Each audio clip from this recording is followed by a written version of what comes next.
Hello BookTube, this is Weekly Reads. But first, before I get to the books I've read this week and will be reading next week, quick update. So, the schools here in Texas have been closed for the rest of the school year. Hopefully they may reopen for the next school year, but for now the schools are closed, although at-home instruction is continuing. And on the food front, I did schedule a delivery from HEB for Monday, and there's, obviously questions of availability for certain goods, but overall, I'm doing okay on the food front. So let's get to the books.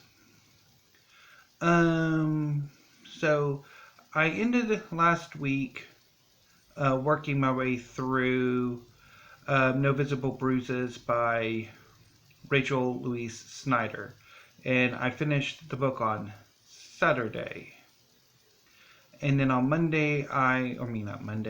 Sunday, I started on Uninhabitable Earth by David Wallace-Wells. As both books are for the BookTube prize, I can only say I read them. And look for my discussion of them once the quarterfinal results are announced at the end of May. After An Uninhabitable Earth, I moved on to books in my own personal library. I read 3 fantasies, and then starting a project I'll talk about after I touch on the fantasies.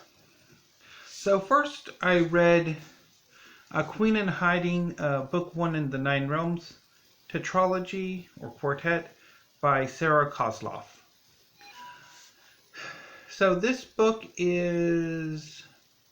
begins with a young princess who finds herself dispossessed of her rightful throne when her mother is overthrown and she is forced into hiding, as she would make a appetizing puppet queen. Although as the story progresses and obviously as the series progresses, she comes into her own and probably eventually does become queen in her own right. I bailed about within a few chapters. I thought the writing was very sort of not quite my taste. It was just too maybe YA or middle grade for my taste. And I thought the conversation, the dialogue was poorly done, and the way the overthrow of the queen at the time when the story begins comes off as a bit contrived to me. So, disappointment. Fortunately, I only have the first 2 books and I didn't buy the entire series. So, yeah. Next, I went I read Gates of Stone by Angus Macallan. So, this book is a fantasy set in a world reminiscent of the Eastern Pacific. From a kingdom very reminiscent of Imperial Russia to China to Indonesia. And so basically the protagonists are seeking these magical items which will allow them to rule the world. One of whom is a princess who believes she is the rightful empress of her kingdom. Another is a young prince who has witnessed his family being slaughtered by a sorcerer who desires to rule the world, so on and so forth. And it's a good fantasy. It's action-packed. I thought some of the plot was a bit troublesome. The princess Katerina, I don't know necessarily if she really fit in with much with the story, given that it's like more of an insertion. Some of the names of ethnic groups I had problems with. Their reference to Franks, to Han, to Manchu, which are all real world historical ethnic group names. And that was eyebrow raising, like, well, this is a fantasy world, why would you do that? So it was okay, but I did have some problems with the book. And finally, I read The Shadow Saint by Gareth Hanrahan, book 2 in the Black Iron Legacy series. So this book begins about 10 months after the end of The Gutter Prayer, the first book in the series. The main protagonist is Elodora Dutton, the cousin of Carolyn Thay, who was the main protagonist in The Gutter Prayer. And Elodora herself was a supporting character, supporting protagonist in The Gutter Prayer. But in this book, she takes center stage as the main protagonist. And to a certain extent, again, The Shadow Saint is good, very enjoyable at points. A bit disappointing though, in that whereas I think The Gutter Prayer worked so well because it was contained within the city of Guerdon itself and very much rooted in the city, The Shadow Saint takes on a more international scope. The Gods' War has come to Guerdon. The two main combatants, Ishmir and Haith, are both seeking the god bombs that the Alchemist Guild were creating in The Gutter Prayer, and are planning on using it obviously against the other side's gods.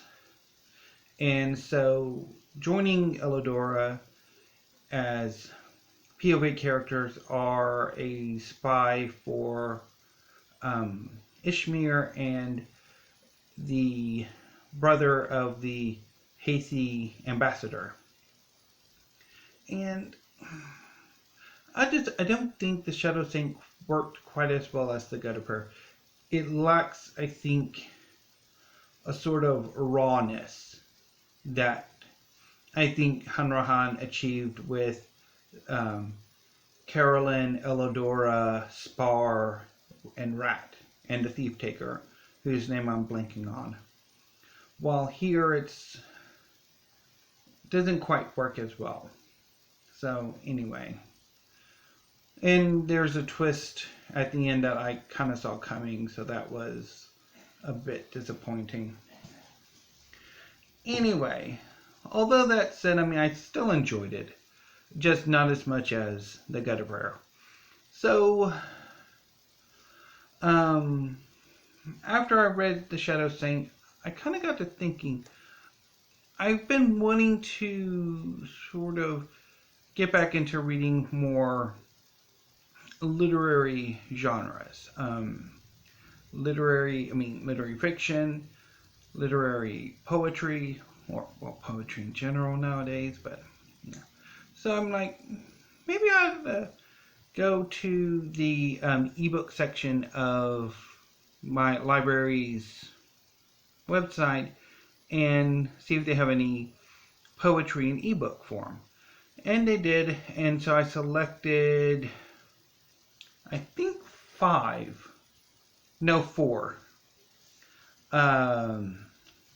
poetry collections.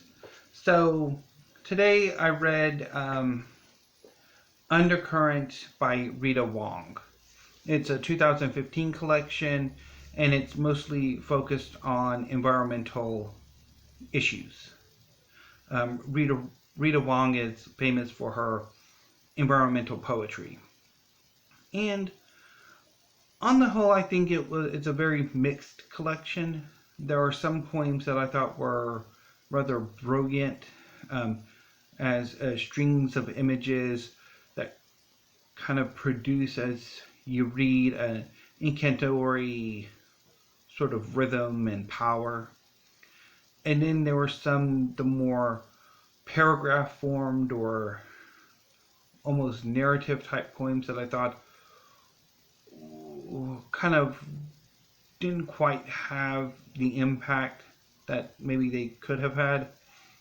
And some of the poems are accompanied by poetic explanations or general explanations of how the poem came about, and I thought that was a little bit unnecessary. So, yeah. So, on the whole, it was a mixed bag. There were some poems I really liked, and some poems that I was less impressed with. So, now it's time to move on to what I will be reading this weekend and into the next week. So, the other 3 poetry collections I have are Feast by Tomaz Salamun, Winter's Journey by Stephen Doryns, and One with Others by C.D. Wright. So I should be able to read all of them this weekend. It is possible I might be able to read all of them tomorrow. But this weekend. And then after I finish them up, I'll be starting Guest House for Young Widows by Azadeh Moaveni, which will be for the BookTube prize, so obviously I won't be able to say much about it until the results come out. And then, depending how I read that might take me the entire week. I will move on to, depending how long it takes me to read, I might start on either Catch and Kill by Ronan Farrow if it comes in, or I may start on another fantasy. I'll either do, I'll touch on those as a surprise for next week. So anyway, so that was my weekly reads for this week, BookTube. Thank you, and have a great evening, and stay safe. And I will see you again on Monday.